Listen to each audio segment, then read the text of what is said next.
A parábola do semeador. Um método muito usado por Jesus ao ensinar as multidões eram as parábolas. Já sabemos disso muito bem, certo? Nessa estratégia, Jesus usava cenas familiares para explicar profundas verdades espirituais. Esse objetivo por trás das parábolas já é evidente na própria palavra parábola, que significa comparação, e é basicamente colocar duas coisas uma ao lado da outra para estabelecer suas semelhanças e diferenças. A tão conhecida parábola do semeador, também chamada de parábola dos 4 tipos de solo, é encontrada nos 3 evangelhos sinóticos, Mateus, Marcos e Lucas. Jesus começou contando sobre um semeador que saiu a semear. Enquanto trabalhava arduamente lançando as sementes, parte delas caiu à beira do caminho. Antes mesmo que essas sementes pudessem germinar, algumas aves vieram e as comeram. Jesus segue falando que outra parte dessas sementes caiu em um terreno pedregoso, onde brotaram rapidamente, já que a terra não era profunda.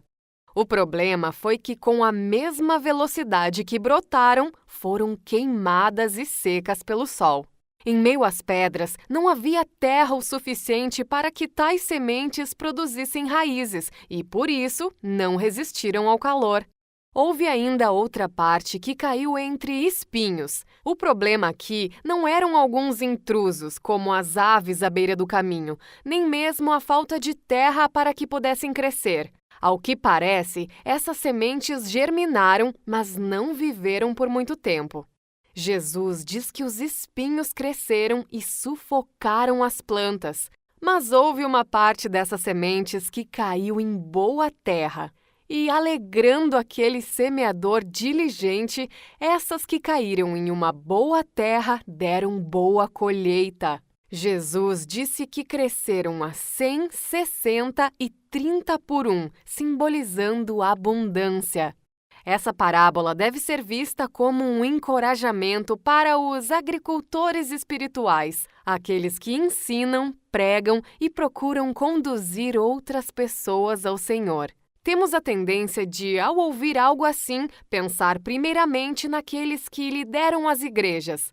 Mas a verdade é que essa parábola serve para todo cristão que já tem entendido que foi chamado para lançar a semente.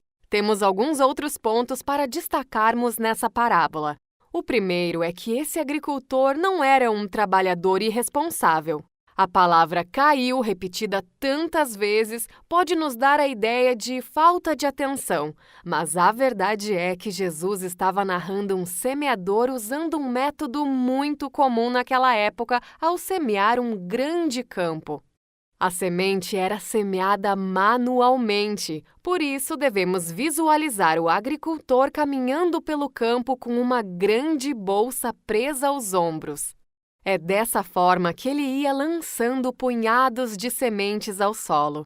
Não havia máquinas para auxiliar esse tipo de trabalhador que garantisse um plantio organizado, como as plantações que vemos em nossos dias. O agricultor poderia ser muito zeloso e habilidoso, ainda assim, ele não podia evitar que parte dessas sementes caísse junto ao caminho ou que se espalhasse entre pedras ou espinhos. Esse semeador representa todo cristão que se dedique ao anúncio do Evangelho, pregando abundantemente e em todas as oportunidades. O objetivo do semeador, ao lançar as sementes em punhados, era conseguir que a maior quantidade possível caísse e criasse raízes em um solo bom. Era inevitável que o vento levasse algumas dessas sementes para solos improdutivos, mas o fato de as sementes não darem frutos não pode ser visto como culpa do agricultor, muito menos da semente. E isso nos leva ao próximo ponto a ser destacado. Vemos que a mesma boa semente foi lançada, mas nem todas germinaram, e mesmo as que germinaram tiveram resultados variados. A semente representa a palavra de Deus, é claro. Essa semente tem o potencial de dar colheitas grandiosas, como aconteceu com aquelas que caíram em terra boa. No entanto, a produtividade está ligada ao terreno em que ela caiu, o que nos leva ao último ponto. Os 4 solos representam diferentes reações à mensagem de Deus. As sementes que caíram junto ao caminho podem representar muitos daqueles líderes religiosos que se recusavam a crer na mensagem que Jesus pregava diariamente. Em nossos dias, podem representar as pessoas que estão à nossa volta, mas com o coração endurecido demais. Elas ouvem a palavra sendo pregada, mas essa palavra, apesar de tão poderosa, não produz nenhum efeito sobre elas. A semente se perde antes mesmo de brotar.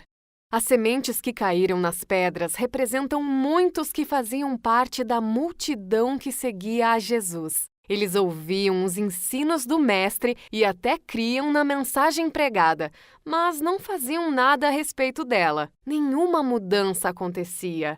Para nós, é a representação daqueles ouvintes que recebem a mensagem de bom grado, mas apenas superficialmente. Eles não dão espaço para que essa mensagem floresça e logo abandonam a fé.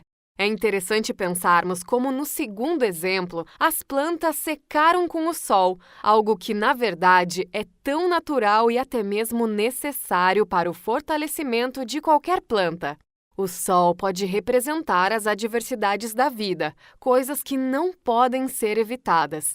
Jesus mesmo nos alertou sobre as aflições que teríamos nesse mundo, e Tiago falou sobre como a provação da fé produz perseverança, mas quando não há raízes, tais coisas podem ser fatais.